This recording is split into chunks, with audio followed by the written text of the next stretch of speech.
Avui anem a jugar a un joc molt divertit, l'origen de l'arròs en els paquets de supermercat. Qui l'encerta, l'endivina.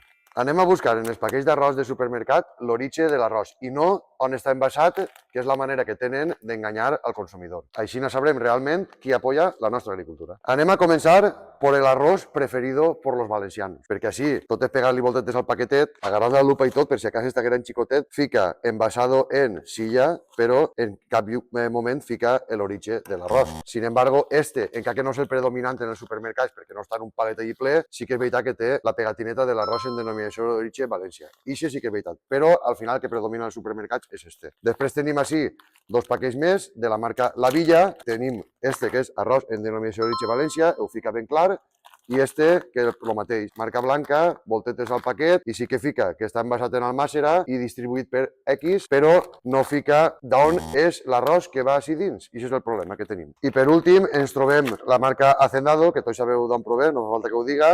Arròs blanc està envasat en el mateix lloc que però així tot és pegar-li voltes i tampoc fica l'origen, i en el de la varietat J. Sandra sí que és veritat que ens trobem així, origen Espanya, que vol dir que està produït o en València, o en Catalunya, o en Extremadura, o en Sevilla. Si vos ha agradat i voleu una segona part amb més marques, deixeu-m'ho en comentaris.